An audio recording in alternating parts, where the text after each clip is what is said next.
Italy دنیا کو پیغام دے رہا ہے، سنو اور ہدایت پر عمل کرو قبل اس کے کہ بہت دیر ہو جائے۔ اٹلی سے ایک مراسلہ۔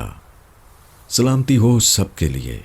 ہم اٹلی میں رہتے ہیں، اٹلی کے شہر میلان میں۔ میں آپ کو بتانا چاہتا ہوں اور وضاحت کرتا ہوں کہ یہاں زندگی کیسی ہے۔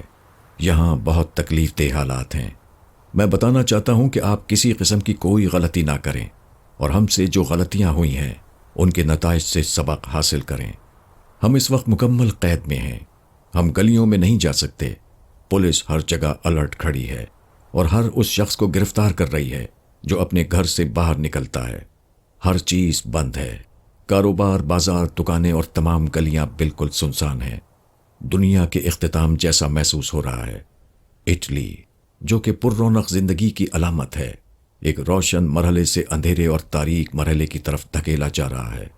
ایسا لگ رہا ہے جیسے یہ جنگ سے تباہ حال ملک ہو۔ یہ ایک حقیقت ہے کہ میں کبھی نہیں چاہتا تھا کہ ایسے حالات میں زندگی گزاروں۔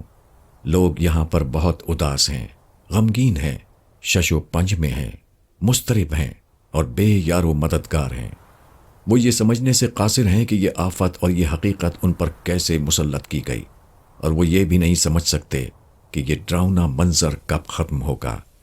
سب سے بڑی غلطی جو اٹلی میں کی گئی تھی وہ یہ تھی کہ اس وائرس کے پہلے حملے کے وقت لوگوں نے اس کو سنجیدگی سے نہیں لیا، بلکہ اپنی معمول کی زندگی میں مصروف رہے، کام کاج کی خاطر گلیوں میں چلتے پھرتے رہے، گھومتے رہے، اور وہ سمجھتے رہے کہ یہ لطف اندوز ہونے کا موسم ہے۔ دوستوں سے ملنا جلنا اور شادی وغیرہ کے اجتماعات میں شامل ہونے کی وجہ سے سب نے غلطی کی، اور آپ بھی وہی غلطی کر رہے ہیں۔ میں آپ سے ہاتھ جوڑ کر فریاد کرتا ہوں اور یہ کہتا ہوں کہ آپ احتیاط کریں۔ یہ نہ تو کوئی ہنسنے کی بات ہے اور نہ ہی کوئی مذاق کی بات ہے۔ اپنی اور اپنے پیاروں کی حفاظت کریں۔ اپنے والدین اور دادا دادی اور نانا نانی کی حفاظت کریں۔ یہ بیماری ان کے لیے بہت خطرناک ہے۔ یہاں روزانہ 200 لوگ مر رہے ہیں۔ اس کی وجہ یہ نہیں کہ اٹلی میں ادویات نہیں ہیں، بلکہ اعلیٰ قسم کی ادویات موجود ہیں۔ ان اموات کی وجہ یہ ہے کہ کسی کے لیے کوئی محفوظ جگہ نہیں ہے۔ ڈاکٹر حضرات یہ طے کرنے کی کوشش میں ہیں کہ کس کو بچائیں اور کس کو مرنے دیں۔ یہ سب اس لیے ہو رہا ہے کہ لوگوں نے ابتدا میں حماقت کی اور اپنے شب و روز کو معمول کے مطابق رہنے دیا اور بیماری کے نئے ماحول کے مطابق حفاظتی اقدامات نہیں کیے۔ برائے مہربانی آپ ان غلطیوں سے سیکھیں۔